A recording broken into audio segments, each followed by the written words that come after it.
Maraming nagtatanong kung ano daw ang requirements para makapag-avail sila ng cash assistance kung isa kang OFW distress. Ayon po sa isang kababayan natin na naging OFW distress sa bansang Saudi Arabia at kakauwi lamang po sa bansang Pilipinas, hinanapan daw po siya ng referral galing po ng Polo o kaya galing ng embassy. Kung nagkasakit naman po kayo sa ibang bansa, pwede po kayong humingi ng medical certificate sa inyong agency o kaya sa Polo. Dahil pag lumapit po kayo sa OWA at hihingi po kayo ng tulong, hinahanap po ang mga requirements na yan. Karamihan sa mga OFW ay nagrereklamo dahil hindi sila nakakuha ng cash assistance o kaya yung tinatawag na balik Pinas, balik hanap buhay. Ang OWA cash assistance po ay para lamang po yan sa mga OFW distress. Tanong ng karamihan, papaano daw pag natapos ang kontrata nila, may makukuha ba sa OWA?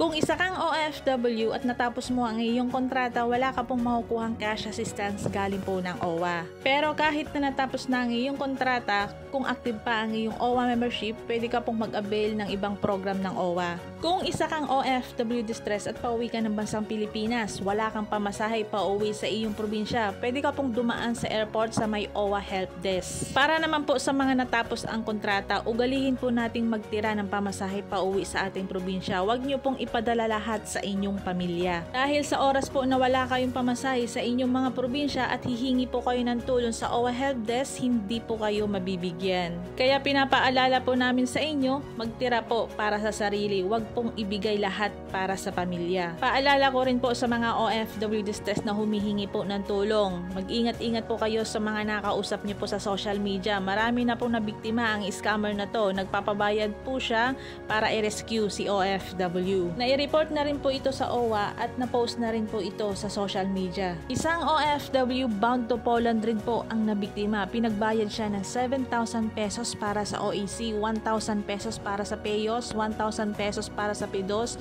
at 1,500 para sa kanyang OWA membership. Paalala ko rin po sa mga OFW distress, kahit na humingi na po sila ng tulong sa OWA or lumapit na po sila sa advocate, yung mga nagmamadaling umuwi po, ang final exit visa ay ka-employer po yan manggagaling, hindi po yan nabibili sa ibang tao. Lalo na po yung mga mahilig umutang sa mga online lending. Walang manloloko kung walang magpapaloko. Para po sa karagdagang katanungan, pwede po kayong mag-message sa aming WhatsApp. Ako nga po pala ang inyong lingkod, Joancy Fernandez po, isang OFW advocate.